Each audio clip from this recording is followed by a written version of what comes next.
할렐루야. 오늘은 민수기 23장의 말씀을 함께 보도록 하겠습니다. 성경을 보면 하나님을 부르는 호칭이 있습니다. 구약에는 엘로힘, 여호와, 아도나이가 주로 나옵니다. 신약에는 언어가 바뀌면서 데오스, 큐리오스로 하나님을 부릅니다. 그런데 구약에는 나타나지 않고 신약에만 있는 호칭이 있습니다. 바테르, 아버지라는 호칭입니다. 주기도문에 나타난 이름이지요. 하늘에 계신 우리 아버지. 구약에서 하나님을 아버지라고 직접 부른 일은 없습니다. 그렇다고 구약의 하나님은요, 무섭기만 한 우리와는 상관이 없는 분이 아닙니다. 구약 성경을 읽다 보면 하나님을 아버지라고 부르지는 않지만 아버지와 같은 하나님의 모습을 자주 볼 수 있습니다. 오늘 본문 민수기 23장은 22장의 사건이 이어집니다. 모압 왕 발락이 이스라엘을 저주하기 위해 발람을 부른 사건입니다. 그런데 발람은요, 이스라엘을 저주하지 않고 오히려 축복합니다. 그러자 다시 발락은 발람에게 저주를 요청합니다. 하지만 또 발람은 이스라엘 자손을요, 저주하지 않고 또 축복합니다.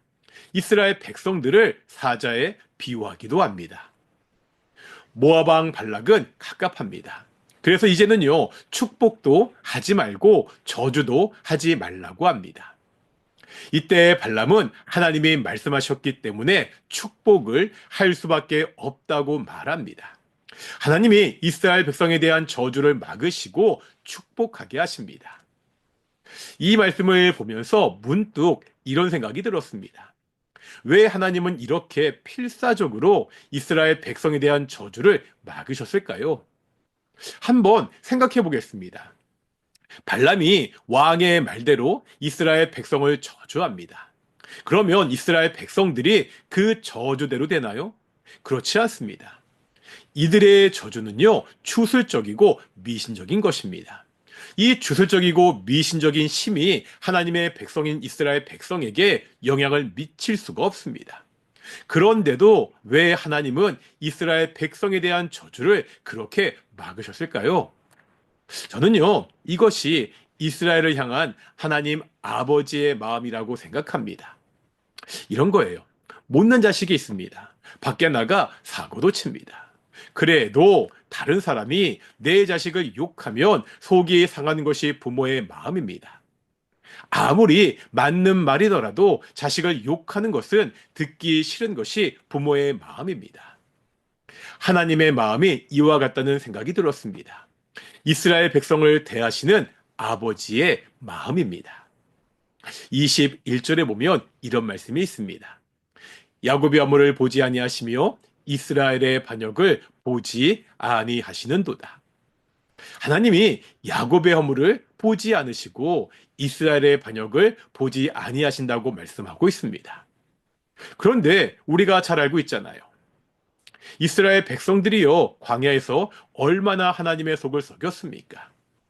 허물을 보지 않으셨다는 말이 그들에게 잘못이 없다는 말이 아닙니다.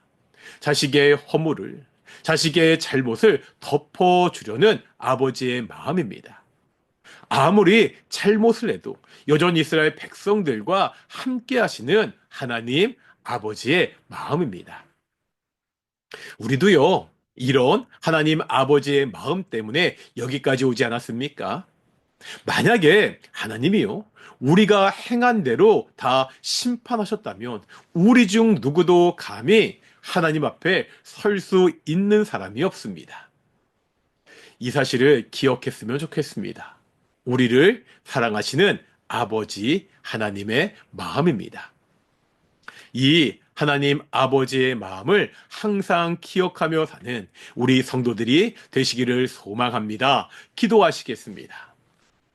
사랑과 은혜가 충만하신 아버지 하나님 감사드립니다. 허물과 죄로 죽었던 우리를 그리스도 예수, 당신의 독생자의 피로 살려주시고 구원하시고 이제 하나님의 자녀 삼아주셔서 정말로 감사드립니다. 우리가 하나님을 아빠, 아버지라 부르며 아버지의 사랑 가운데 살게 하심을 정말로 감사드립니다. 우리가 이 아버지 하나님의 사랑을 항상 기억하며 그 사랑에 따라 살아가는 귀한 성도들이 될 수 있도록 인도해 주시옵소서. 감사드립니다. 이 모든 말씀 예수님의 이름으로 기도드렸습니다. 아멘. 마치겠습니다. 샬롬.